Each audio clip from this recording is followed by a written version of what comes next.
Televistazo con Tania Tinoco y Gabriela Baer.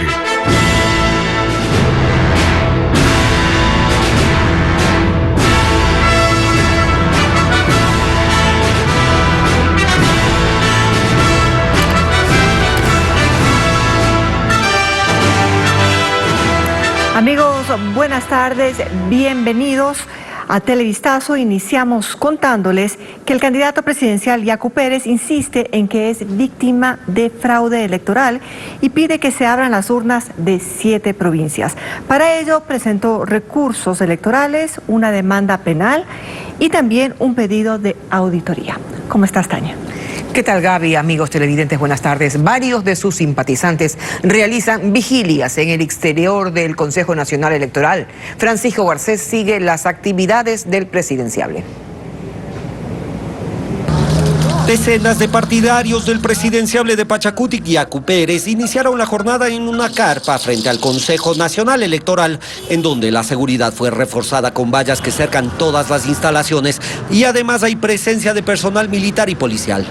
Los simpatizantes de Pérez se pronunciaron pacíficamente gritando en contra de un supuesto fraude electoral del que son víctimas. Y por eso Pérez exige que se cuenten nuevamente los votos. Pedir un reconteo en las provincias de Pichincha, Guayas, Manabí, Los Ríos, Esmeraldas, El Oro y Bolívar, donde se metió la mano. Y vamos a pedir en estas 7 provincias un conteo voto a voto. El presidenciable anunció que además del recurso electoral, en Guayas se ha presentado una denuncia de fraude en contra de los vocales del CNE y se pedirá también una auditoría forense a la Contraloría para que se verifique las supuestas irregularidades que habían sucedido en los comicios. Además, se preparan acciones internacionales. Y en la tarde estamos para presentar una denuncia ante el secretario general de la Organización de Estados Americanos, Almagro, en la CIDH, en Naciones Unidas. No van a derrotarnos. En lo político, Yacu Pérez aseguró que está dispuesto a aceptar el diálogo con el postulante Guillermo Lasso, pero para ello puso condiciones. Pero antes de dialogar, señor Lasso, lidere usted la reapertura de las urnas y contemos voto a voto, y si nos gana, claro que vamos a dialogar. Antes de iniciar su paso por las instituciones que mencionó para formalizar sus pedidos, Pérez anunció que la vigilia se mantendrá con sus seguidores, a quienes les pidió que no generen actos de violencia. No vamos a desmayar, no nos sintamos derrotados, porque la verdad va a triunfar. Si es una batalla que ha pasado, pero no nos han ganado la guerra. Pérez, quien se moviliza junto a su compañera Manuela Pigui y varios de sus colaboradores, acusó a los vocales del CNE de responder a intereses políticos, tanto del correísmo como de Creo y el PSC. El candidato presidencial por la Alianza Creo Partido Social Cristiano, Guillermo Lasso, a través de un video que se difundió la noche de ayer, indicó que cada vez está más clara su participación en la segunda vuelta electoral, aunque continúa a la espera de la consolidación de los resultados. Lasso dijo que asume el liderazgo de la aspiración de la mayoría del país de implementar un nuevo modelo administrativo en el Estado, distanciado del socialismo del siglo XXI. Además, indicó que no tendrá inconveniente en incluir en su plan de gobierno las propuestas de amplios sectores ciudadanos que en primera vuelta votaron por otros candidatos. Bueno, en este momento, hasta las 12:56, vamos a revisar los datos que presenta el Consejo Nacional Electoral. La última actualización, 12 de la mañana con 56 minutos. Andrés Arauz, con el 32.63% de los votos. Guillermo Lasso con el 19.70% y Yacu Pérez le sigue con el 19.47%.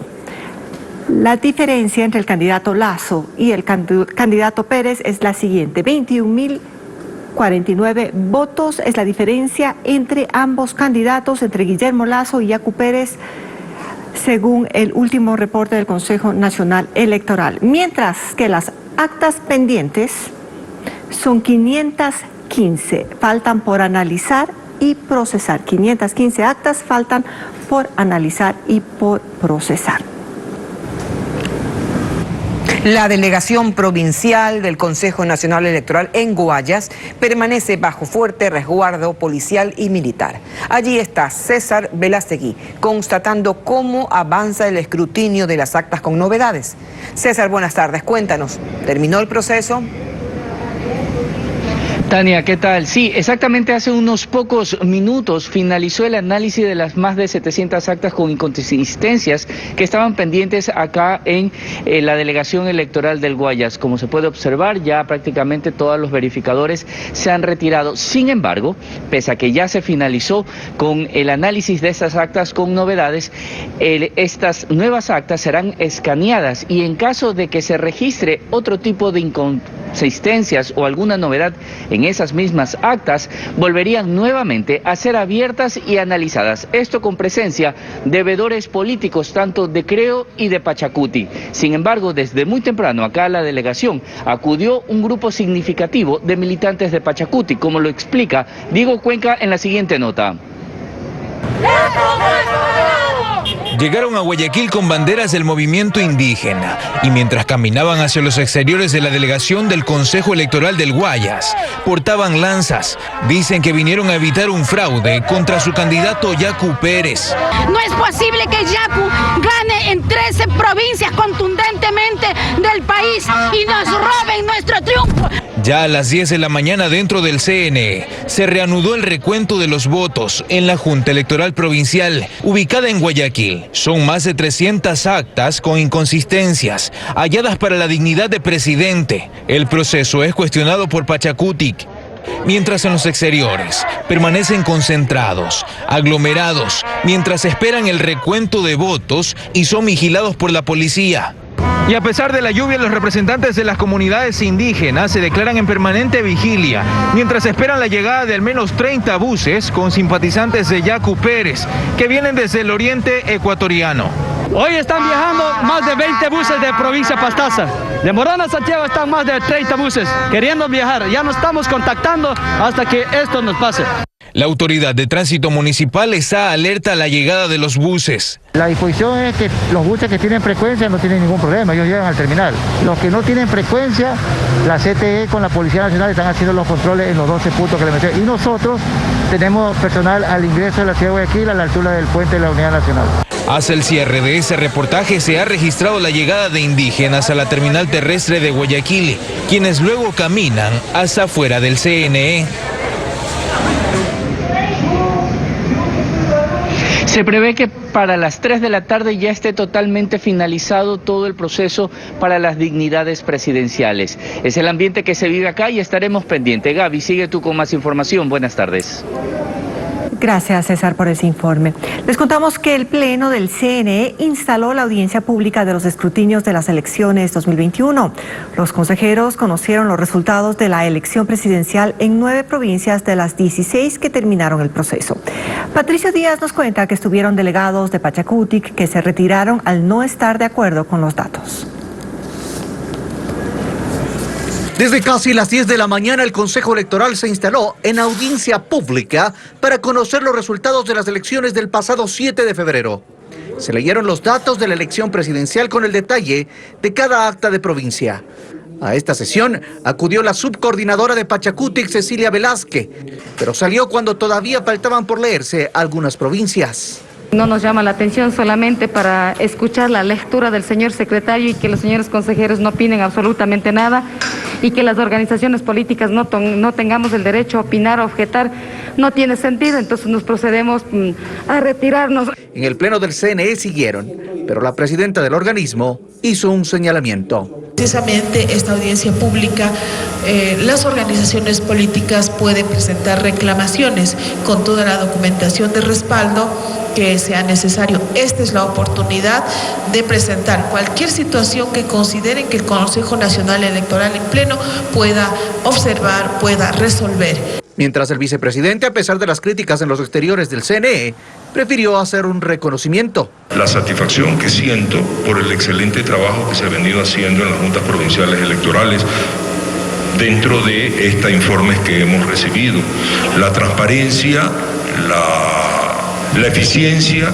Al final, se leyeron las actas provinciales de Azuay, Bolívar, Cañar, Carchi, Chimborazo, Cotopaxi, El Oro, Galápagos y Los Ríos. Para la tarde están pendientes otras 7 provincias que ya terminaron el escrutinio presidencial. El Consejo aclaró que no son resultados definitivos y que pueden ser impugnados ante el propio organismo y luego apelados ante el Tribunal Contencioso Electoral. La Comisión Nacional Anticorrupción realizará una contraloría social al proceso de escrutinios de la primera vuelta electoral ante las denuncias de presuntas irregularidades. Mientras tanto, la Organización de las Naciones Unidas ha instado a los candidatos y a la sociedad a esperar los resultados y aceptar las decisiones democráticas. Paul Romero nos informa. La Contraloría Social al escrutinio se realizará, según la Comisión Anticorrupción, por los indicios de posibles irregularidades y dudas de la gestión del Consejo Nacional Electoral.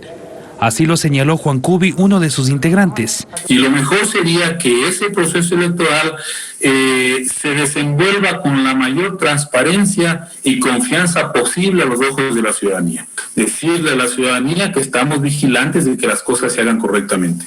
La comisión contará con el apoyo de expertos electorales que buscarán transparentar los resultados en este momento de incertidumbre. No vamos nosotros a interferir en las funciones de los organismos correspondientes, pero sí vamos a exigir que actúen apegados a la ley y sobre todo que respeten la voluntad popular. Mientras tanto, nuevas voces se suman al llamado, en particular a los actores políticos, a esperar los resultados finales del proceso electoral. La oficina de la Organización de las Naciones Unidas en Ecuador remitió un comunicado en el que insta a los candidatos y a la sociedad a aceptar las decisiones democráticas de la ciudadanía y a canalizar cualquier desacuerdo por los mecanismos institucionales existentes. El organismo internacional expresó su voto de confianza en el Consejo Electoral para que los problemas se resuelvan con transparencia. También gremios como el Comité Empresarial Ecuatoriano se pronunció ante las denuncias de irregularidades en las elecciones del pasado domingo e hizo un llamado a la ciudadanía a mantener la tranquilidad y la paz social, de manera que prevalezca la institucionalidad democrática en el país y se permita que las eventuales disputas electorales se canalicen en el marco de lo que dispone la ley. El Consejo Nacional Electoral anunció para este viernes los resultados finales de las elecciones. La ex asesora de Rafael Correa, Pamela Martínez, cumplió su condena de 9 meses y 22 días impuesta en el caso Sobornos y quedará en libertad en las próximas horas. Martínez, quien también fue vicepresidenta de la Corte Constitucional, recibió una pena reducida por entregar información del sistema de corrupción instaurado en el gobierno. Jacqueline Rodás con los detalles. La defensa de Pamela Martínez realiza los trámites para que quede en libertad. Ya cumplió su condena de 9 meses y 22 días impuesta por la Corte Nacional de Justicia en el caso Sobornos y está por salir de la cárcel de Chillogallo ubicada en el sur de Quito. Recibió una pena reducida por entregar información eficaz que ayudó a identificar a los participantes en la estructura de corrupción. Martínez era asesora del expresidente Rafael Correa y confesó que manejó el sistema ilegal de captación y entrega de dinero desde una oficina privada cuya renta la pagaba el gobierno con fondos públicos. En los correos electrónicos y archivos de Excel se encontró miles de fojas con el detalle de los pagos, así como facturas y evidencias de que empresarios que tuvieron contratos con el Estado pagaban a proveedores del movimiento político de la Revolución Ciudadana. Pamela Martínez es la segunda sentenciada que recuperará su libertad. Ya lo hizo quien fue su asistente, Laura Terán, condenada a 3 meses de prisión. La mayoría de los 18 sentenciados restantes fueron condenados a 8 años de cárcel y están prófugos. Solo cumplen prisión el exsecretario jurídico Alexis Mera y el exvicepresidente Jorge Glass, quien además tiene una sentencia de 6 años por la trama de corrupción de Odebrecht. Martínez, quien durante el correísmo incluso llegó a ser vicepresidenta de la Corte Constitucional, recuperará su libertad, pero aún debe pagar más de $778,000 como reparación al Estado y responder en otras investigaciones abiertas por la Fiscalía.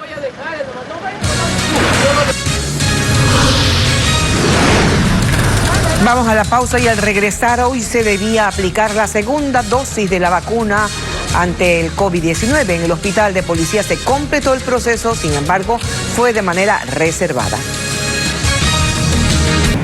Seguimos informando. El Consejo de Administración de la Asamblea, el CAL, aprobó a trámite 2 pedidos de juicio político en contra del ministro de Salud. Los pedidos de interpelación fueron presentados por el asambleísta Ángel Sinmaleza y Pavel Muñoz. El proceso pasará a la Comisión de Fiscalización para que defina las fechas de comparecencia y escuche a las partes implicadas.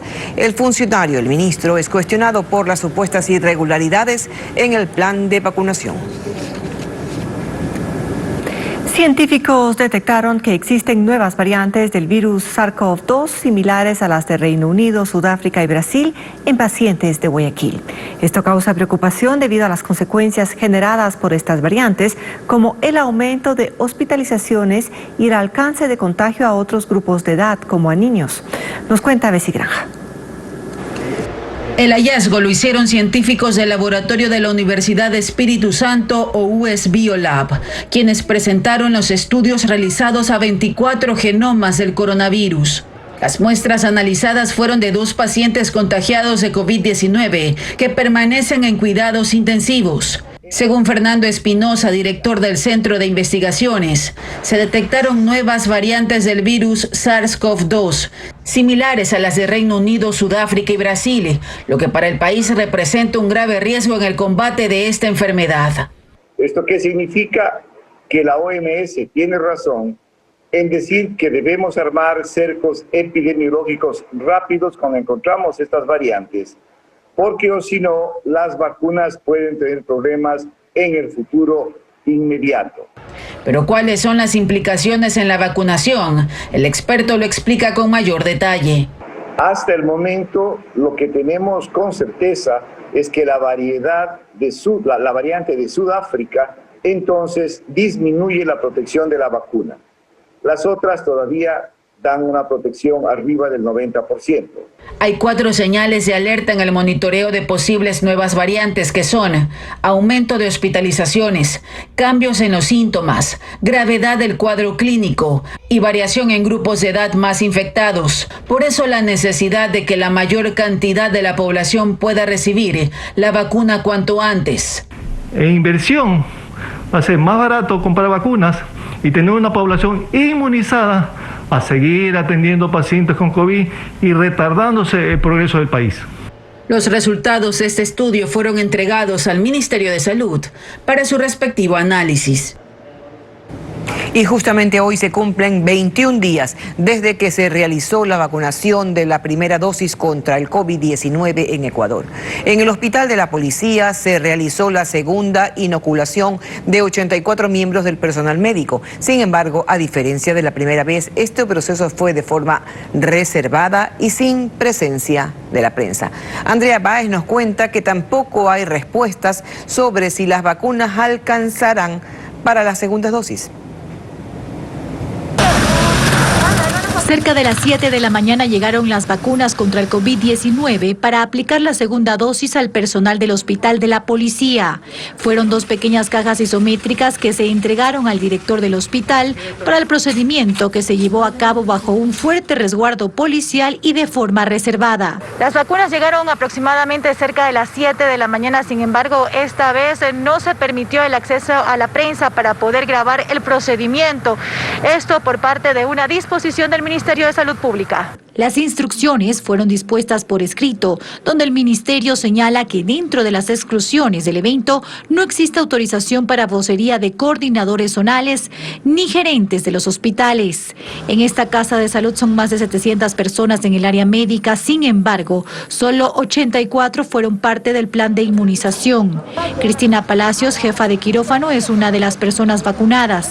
Cuenta que durante estos 21 días, desde que recibió la primera dosis, tuvo ligeros efectos secundarios por la vacuna. Tuvimos a algunas personas, nos dio una gripe fuerte, digámoslo así, de esa manera, con síntomas parecidos a los del COVID, no graves, pero sí nos dio esa reacción. Y para recibir la nueva dosis nos pidieron que a los que tuvimos esa reacción que se nos haga un PCR.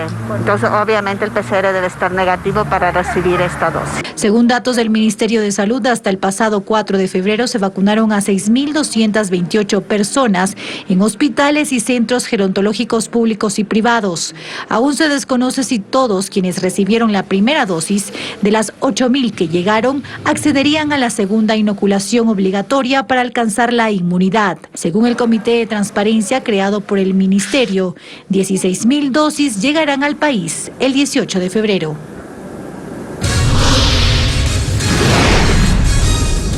Más adelante, aquí en Televistazo, autoridades investigan si la intoxicación masiva en el cantón Santa Rosa fue causada por el consumo de agua potable. Ya regresamos.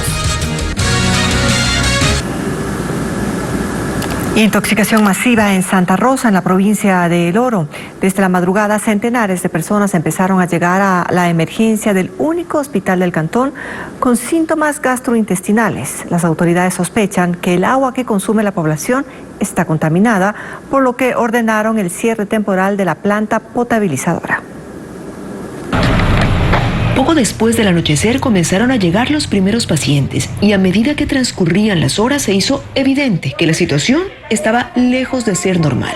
Ya no eran unos pocos, eran centenares, todos con los mismos síntomas. Vómito, dolor del estómago y diarrea. Ha ocurrido un brote imprevisto, no podría especificarle cuál es la causa, pero la mayor parte de los pacientes que han acudido a lo largo del día de hoy han presentado problemas gastrointestinales como tal, una gastroenteritis aguda de origen a determinar al momento. Y los más afectados fueron los niños. Realmente da pena ver a los niños cómo se quejan. Llegaron decenas y los padres aseguraban que no habían ingerido nada fuera de lo normal. La beben lo mismo de siempre. Lo mismo de siempre, lo que es la comidita normal y lo que es la agüita ahí. Comenzó entonces a surgir la duda, si todos habían consumido lo mismo de siempre y en lo único que todos coincidían era en el agua, era solo cuestión de hacer deducciones. Esto yo le echo la culpa a los gobernantes, porque los gobernantes son los que permiten tanta cosa de minería. Ahí están las aguas contaminadas. Todavía no se sabe a ciencia cierta si la causa de la intoxicación masiva es el agua, pero el alcalde del cantón se suma a esa sospecha. Así que en horas de la madrugada una comisión de técnicos acudió hasta una de las quebradas que desembocan en el río Santa Rosa para tomar muestras del agua que ingresa a la planta. Además, el alcalde pidió a través de su cuenta de Twitter que la gente se abstenga de tomar agua de la llave hasta nuevo aviso. En este momento el COE cantonal está reunido y se espera que haya un pronunciamiento en unas horas más. Un aparatoso siniestro de tránsito se produjo en el sur de la capital. Un automóvil terminó debajo de un bus de transporte urbano tras la colisión de 4 vehículos. Una persona resultó herida, como nos cuenta Andrea Marín. El automóvil terminó debajo del bus destrozado, producto de un choque múltiple.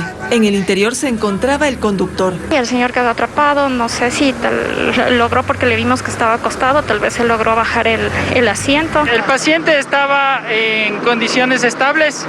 Siempre fue evaluado por una paramédico de Cuerpo de Bomberos. El hombre fue rescatado y trasladado a una casa de salud. Ocurrió en el sector de la Quito Sur. 4 vehículos estuvieron involucrados en la colisión, un taxi, un automóvil y 2 buses. Jacqueline viajaba en el taxi. El bus, estaba estacionado por el tema del semáforo, estaba estacionado. Luego entiendo que disminuyó la velocidad del vehículo plomo, porque igual por el semáforo nosotros también ya estábamos llegando, disminuyendo la velocidad del señor del taxi, y lo único que sentimos fue el impacto del bus. Aparentemente ha perdido los frenos, por eso se va encima del taxi y ocasiona la colisión. Personal del Servicio de Investigación de Accidentes de la Policía realizó las pericias para determinar las causas. Y a verificar también lo que es el sistema de frenos, la cual determinará si es que realmente fue una falla mecánica o fue una imprudencia del señor conductor. Toda la gente del bus dijo que el señor venía a alta velocidad. Más de 1 hora tomó retirar lo que quedó del auto debajo del bus. Una puerta y varias piezas se desprendieron y en la calzada quedaron esparcidos los vidrios. 3 conductores fueron aprehendidos y los automotores llevados al patio de retención, mientras se realizan las investigaciones y se determinan las responsabilidades. Seguimos informando. En estos momentos se desarrolla la audiencia para vincular a 3 personas por el asesinato de Lisbeth Vaquerizo, crimen ocurrido en diciembre del año anterior. José Carlos Alvarado está en el lugar y nos da más detalles de este caso. Te escuchamos, José Carlos. La diligencia inició a las 10:30 de la mañana aquí en el Complejo Judicial de La Florida, en Guayaquil. El pedido de la Fiscalía en solicitar la vinculación contra el principal sospechoso de este presunto delito de femicidio, quien es el esposo de Lisbeth Vaquerizo, fue acogido por un juez. El fiscal Luis Machado, quien está a cargo de este caso, respondió ante las quejas que han existido por parte de la familia Vaquerizo por las demoras que han existido para llegar a esta instancia, casi 2 meses después de ocurrido el crimen. La demora en la audiencia de vinculación vino porque el caso, cuando se formuló cargo, fue por una juez de turno. La juez de turno pertenecía al sur y ella remite el expediente a la unidad de violencia de acá del norte. Por su lado, Alexander Espinales, quien es el abogado del principal sospechoso, reiteró nuevamente que se deben garantizar todas las medidas para su defendido. En el momento y en vista de que la Fiscalía no ha otorgado, pese a que lo hemos solicitado en reiteradas ocasiones, garantías para la integridad física, y al contrario, habiendo ofrecido toda la información que estaba a mano, solicitó medidas cautelares de detención en contra de los familiares, no he podido mantener un contacto. Actualmente desconozco el lugar donde ellos se encuentran. Durante esta mañana también se vincularon a otras 2 personas en calidad de cómplices. Uno es el formalizador que llegó a la escena del crimen y otra es a la persona que acompañó al principal sospechoso durante esa noche. Es el informe desde aquí del Complejo Judicial de La Florida, pero continuamos con más en estudios, compañeros. Revisemos enseguida cómo avanza el conteo de votos. Hasta las 13:45, estos son los datos que presenta el Consejo Nacional Electoral. Andrés Arauz tiene el 32.63% de votos válidos. Le sigue Guillermo Lasso con el 19.70% y Yacu Pérez con el 19.46%. Vamos a repetir: Andrés Arauz, 32.63% de votos, Guillermo Lasso, 19.70% y Yacu Pérez, 19.46%. La diferencia entre el candidato Lasso y el candidato Pérez es de 21.378 votos. Quedan pendientes por analizar y procesar 500 actas. Y atención, la presidenta del Consejo Nacional Electoral, Diana Atamaín, ha escrito en su cuenta de Twitter: hace pocos minutos, el candidato Yacu Pérez ha ingresado una solicitud de recuento voto a voto en Guayas, Manabí, Los Ríos, Esmeraldas, El Oro, Pichincha y Bolívar. Para ratificar la transparencia de este proceso, considero que el Pleno del CNE debe aprobarlo.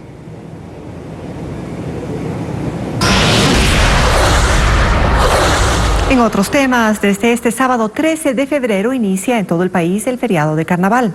Habrá libre movilidad a nivel nacional, según anunció el COE Nacional, pero continúa la prohibición de eventos masivos. Además, se recordó que cada ciudad tiene sus propias regulaciones en lo referente a aforos y consumo de bebidas alcohólicas, entre otros. Durante los 4 días del feriado de Carnaval se permitirá la libre movilidad vehicular en todo el país. De esta manera no existirá restricción por número de placa ni horario. Libre movilidad entonces para el feriado de Carnaval en todo el territorio ecuatoriano.